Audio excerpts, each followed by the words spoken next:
नमस्कार विद्यार्थी मित्रों, હું નિકિતા પટેલ फ्रॉम अश्वमेघ विद्यालय 10th standard English medium subject Hindi, जिसके अंदर आज हम पढ़ेंगे पोएम नंबर 19 तोता और इंद्र, जिसके कवि है नरेंद्र मालवीय।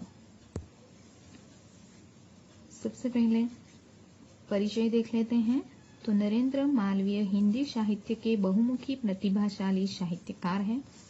हिंदी साहित्य में निबंध, कहानी, एकांकी एवं कविता में अपना योगदान दिया है। सरल सहज भाषा उनके साहित्य की एक विशेषता रही है। मार्मिक भाषा में गहन बात को सरलता से वे पेश करते हैं। यह एक सरल और सुबोध रचना है। इस कविता को एक कहानी के आधार पर लिखा गया है। यहाँ पे जो रचना है वो पद्य है। तोता और इंद्र एक संवाद काव्य है और ये एक कहानी के रूप में लिखी गई पद्य रचना है। कि यहाँ पे जो हम पढ़ने वाले हैं आज वो एक कहानी है, लेकिन यहाँ पे नरेंद्र मालवीय जी ने इस कहानी को एक पद्य के रूप में सर्जन करके यहाँ पे हमारे सामने प्रस्तुत किया है। कि यह कहानी बुक ऑफ नॉलेज से ली गई है। आपको एक एक वाक्य के अंदर ये प्रश्न पूछा भी जा सकता है कि आपके अभ्यासक्रम में कौन सा काव्य या कौन सा चैप्टर बुक ऑफ नॉलेज से लिया गया है। तो तोता और इंद्र, अथवा इस तरह से भी पूछा जा सकता है या तोता और इंद्र काव्य जो है वो कहाँ से लिया गया है। इसे विश्व का एक श्रेष्ठ संवाद काव्य भी माना जाता है। कि तोता और इंद्र एक संवाद काव्य है। कि यहाँ पे तोता और इंद्र यानी भगवान इंद्र, उन दोनों के बीच में जो संवाद होता है वही संवाद कवि ने हमारे सामने प्रस्तुत किया है।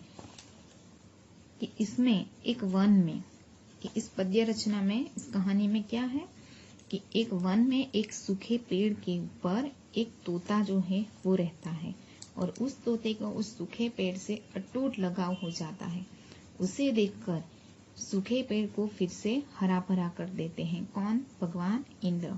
कि तोते का उस वृक्ष, सूखे वृक्ष के प्रति लगाव, प्रेम, लागणी देखकर इंद्र प्रसन्न हो जाते हैं और उसे फिर से हरा भरा कर देते हैं। शायद सभी स्टूडेंट्स ने ये स्टोरी कहीं ना कहीं तो पढ़ी ही होगी, लेकिन इसमें से हमें क्या सीखना है वो हम अंत में देखेंगे। तो चलो शुरुआत करते हैं। सुनो भाइयों, तुम्हें सुनाते आज एक प्राचीन कहानी, जो है अति सुंदर, अति अद्भुत, सचमुच कहानियों की रानी। यहाँ पे क्या कहा गया है? प्राचीन शब्द है। प्राचीन, प्राचीन यानी कैसा? पुराना। यहाँ पे दूसरा शब्द है अति, अति यानी अधिक, बहुत। अद्भुत, अद्भुत यानी कैसा? अनोखा। कि यहाँ पे कवि ने कहा है कि सुनो भाइयों, आपको हम आज एक पुरानी कहानी सुनाते हैं और वो कहानी बहुत ही सुंदर, बहुत ही अद्भुत है तथा सबसे अच्छी कहानी है, यानी कहानियों की रानी है। पहले से देखते हैं कि सुनो भाइयों, आपको हम आज एक पुरानी कहानी सुनाते हैं। यह बहुत सुंदर और अद्भुत तथा सबसे अच्छी कहानी है। पुण्य भूमि काशी की महिमा चारों दिशा में थी अति गुंजित। पुण्य भूमि काशी, काशी यानी कि काशी नगरी, काशी को पुण्य भूमि कहा जाता है। की महिमा चारों दिशा में थी अति गुंजित। यहाँ पे क्या कहा है? महिमा, महिमा यानी क्या? महत्ता, बड़ाई, बड़प्पन। कि काशी पुण्य भूमि मानी जाती है। काशी नगरी जो है वो पुण्य की भूमि मानी जाती है और इस काशी, इस पुण्य भूमि की महिमा जो है वो चारों दिशा यानी हमारी चार दिशाएं, चारों दिशा में इस काशी की महिमा जो है वो गुंजायमान है, यानी उसके चर्चे चारों दिशा में है। देवों सहित देवपति उसको, देवपति, देवपति यानी देवों के पति कौन? तो भगवान इंद्र। लखकर होते थे अति हर्षित। लखकर, लखकर यानी कि देखकर, देखना। हर्षित, हर्षित यानी खुश, खुश होना। कि देवों सहित, कि देवता और स्वयं भगवान इंद्र, देवपति यानी स्वयं भगवान इंद्र भी इस काशी को देखकर अत्यंत प्रसन्न होते थे। कि देवता सहित इंद्र भगवान भी इस काशी की महिमा को देखकर अत्यंत प्रसन्न होते थे। गुजर रहे थे इंद्र एक दिन, जबकि निकट के निर्जन वन से। कि भगवान इंद्र जो है वो एक दिन, देवराज इंद्र जो है वो इस काशी नगरी के समीप से, निकट यानी समीप से, निर्जन यानी कि कैसा? जहाँ पे कोई भी व्यक्ति आता जाता न हो, ऐसा वीरान स्थान। कि एक दिन देवराज इंद्र काशी के समीप से इस निर्जन वन से गुजर रहे थे, वहां से होकर वो जा रहे थे। देखा एक पेड़ अति भारी, सूखा, निर्जीवित सा तन से। कि भगवान इंद्र ने क्या देखा वहां पे? कि उन्होंने एक विशाल पेड़ देखा, लेकिन वह विशाल पेड़ कैसा था? सूखा था। उन्होंने एक विशाल सूखा पेड़ देखा, वो कैसा था? निर्जीवित सा। कि वो निर्जीवित सा, जिसमें जीव नहीं हो, ऐसा वो दिखाई देता था। कि उसके तन से, उसके शरीर से, उस पेड़ के दिखावे से ऐसा लगता हो मानो वो निर्जीवित सा है। उसके एक खोखले में था तोता एक बहुत ही सुंदर। भगवान इंद्र ने क्या देखा उसके अंदर? उसके खोखले में एक सुंदर तोता था। खोखला यानी कि उस वृक्ष के बखोल में एक तोता रहता था, वो बहुत ही सुंदर था। हुआ इंद्र को बेहद अचरज, अचरज यानी कि आश्चर्य, बेहद यानी कि असीम, बहुत अधिक। हुआ इंद्र को बेहद अचरज उसको सूखे तरु पर लगकर, तरु यानी कि वृक्ष, लगकर यानी देखकर। कि भगवान इंद्र को उस सूखे पेड़ के ऊपर तो सुंदर तोते को बैठा हुआ देखकर अत्यंत अचरज यानी आश्चर्य होता है। पूछा तुरंत उन्होंने उससे, क्या ना मूर्खता है यह भारी? कि उस सुंदर तोते को उस सूखे से पेड़ पर बैठे हुए देखकर भगवान इंद्र जो है उन्होंने तुरंत ही उस तोते से पूछा कि क्या यह मूर्खता नहीं है तुम्हारी कि तुम इस सूखे से पेड़ पर बैठे हो? इंद्र ने क्या कहा तोते से कि क्या ये तुम्हारी मूर्खता नहीं है? इस सूखे तरु पर तू रहता बनकर के अनजान अनारी, अनजान यानी अपरिचित, अनारी यानी कि पागल। भगवान इंद्र ने आगे क्या कहा कि तू इस सूखे से पेड़ पर किसी अपरिचित, बराबर, कि तू इस सूखे से पेड़ पर अपरिचित और पागल के जैसा बनकर रहता है, क्या ये तुम्हारी मूर्खता नहीं है? हरा भरा तरु कहाँ नहीं है क्या इस विस्तृत सुंदर वन में?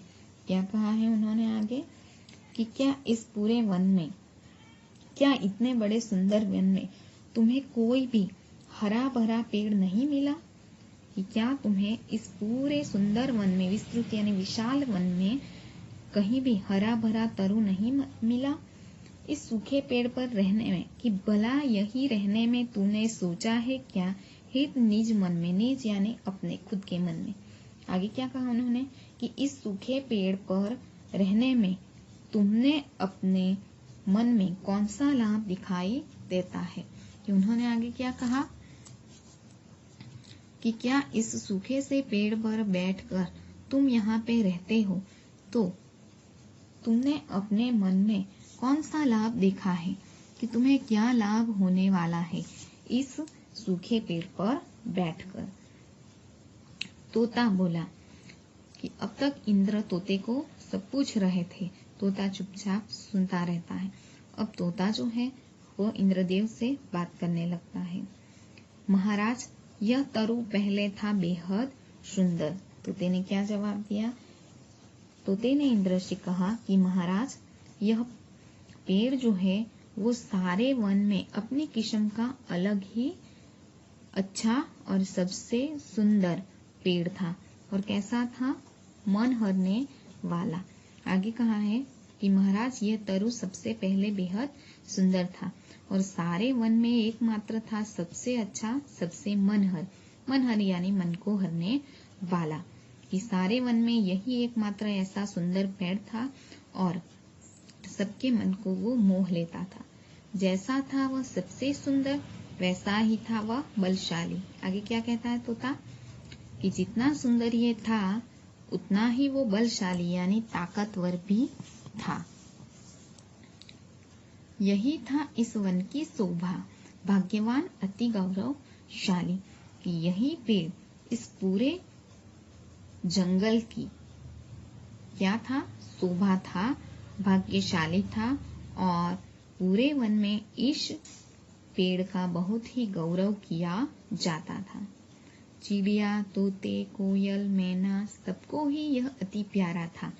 तोते ने क्या कहा इंद्रदेव से कि कोई भी पक्षी हो, चिड़िया हो, तोता हो, कोयल हो, मैना हो, सबको ये वृक्ष जो है वो अति प्यारा था, बेहद प्यार करते थे। महाराज यही कुरूप तरु, कुरूप यानी असुंदर वृक्ष, तरु यानी वृक्ष की है इंद्रदेव, यह कुरूप तरु जो है यानी अभी जो बेसुंदर दिखने वाला वृक्ष है वो शोभा में सबसे न्यारा था। वो एक समय में सबसे प्यारा, सबसे सुंदर और इसकी शोभा कैसी थी? निराली थी। मैं जन्मा हूँ इस पर जब इसकी शोभा थी नई निराली। तोते ने आगे क्या कहा कि हे इंद्रदेव, मैं इसी पेड़ पर जन्मा हूँ। कि मेरा जन्म उसी समय हुआ था जब ये पेड़ हरा भरा था और इसकी शोभा निराली थी। अतः मुझे प्राणों से भी प्यारी है इसकी डाली डाली। कि इसीलिए मुझे इस पेड़ की डाली डाली अति प्रिय है। कि तोते को वो वृक्ष क्यों प्यारा था? आज भी सूख गया है फिर भी तोता उसे प्यार करता था। उसका कारण क्या है? कि उसी पेड़ पर उसका जन्म हुआ था। जब वो पेड़ हरा भरा था, पूरे वन की शोभा था, उसी समय तोते का जन्म उस पेड़ पर हुआ था। इसलिए तोते को वो प्राण से भी प्यारा था और उसकी डाली डाली उसे प्राणों से भी प्यारी थी। इसकी मोदमयी छाया में मैंने, मोदमयी यानी कि आनंददायक, आनंद देने वाली, कि इसकी मोदमयी छाया में मैंने था निज होश संभाला। तोते ने क्या कहा कि इसकी आनंद देने वाली छाया में, प्रसन्न करने वाली छाया में मैंने अपना होश संभाला है। यह है मुझको गाना, मुस्काना, उड़ना सिखलाने वाला। कि यही पेड़, इसी पेड़ ने मुझे, कि जिसके संपर्क में रहकर मैंने बोलना सीखा, गाना सीखा, मुस्कुराना सीखा और उड़ना भी सीखा। बचपन से लेकर के अब तक इसने दी मुझको छाया। कि जब से मेरा जन्म हुआ है तब से लेकर आज तक उसने मुझे शीतल छाया दी है और देता आया है। मैंने हरदम इसको ही सुख दुख का सच्चा साथी पाया। कि मैंने इसी वृक्ष को हर दम यानी हर समय मेरे सुख और दुख में मेरे काम आया है और यही मेरे सुख दुख का सच्चा साथी है। किंतु आह यानी दुख भरी आवाज। किंतु कुछ दिन पहले आया वन में एक शिकारी। तोते ने आगे इंद्रदेव से क्या कहा? किंतु कुछ दिन पहले इस वन में एक शिकारी आया था। उसने विष से बुझे बाण ने इस पर ढादी आफत भारी। कि उस शिकारी ने विष से बुझे बाण से ऐसा प्रहार किया कि इस वृक्ष के ऊपर आफत आ गई।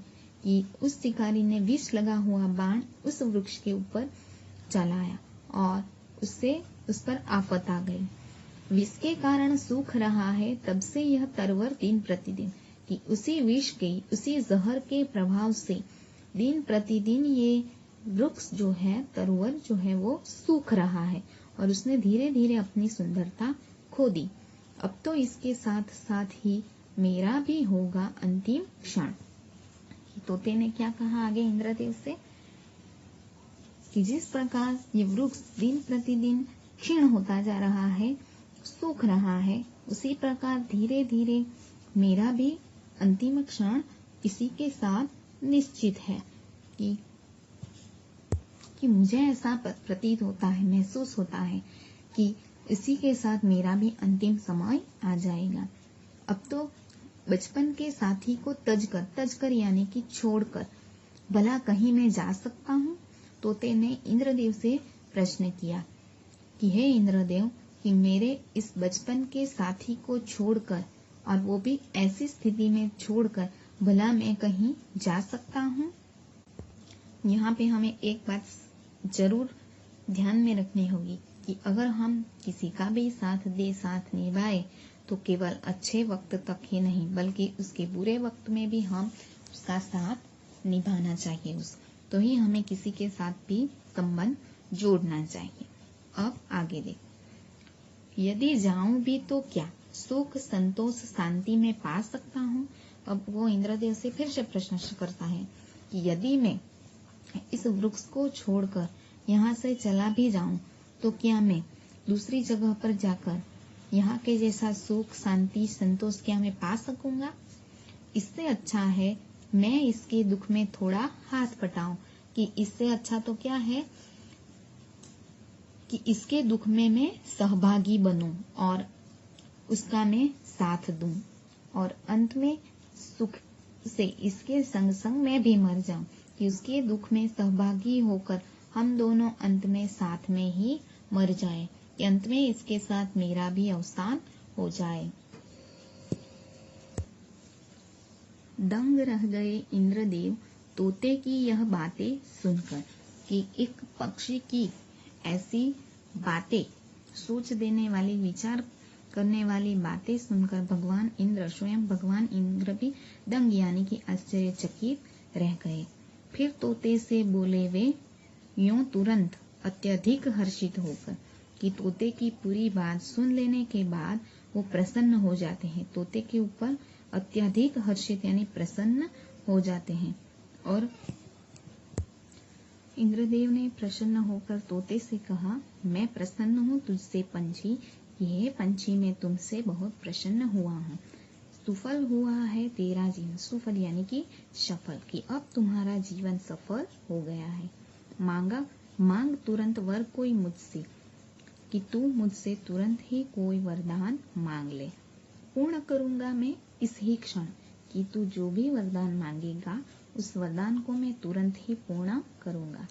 तब तोता बोला, देव यही है अभिलाषा मेरे जीवन की। अभिलाषा यानी कि इच्छा, कामना, महत्वाकांक्षा। उन्होंने क्या कहा कि हे देवता, हे इंद्रदेव,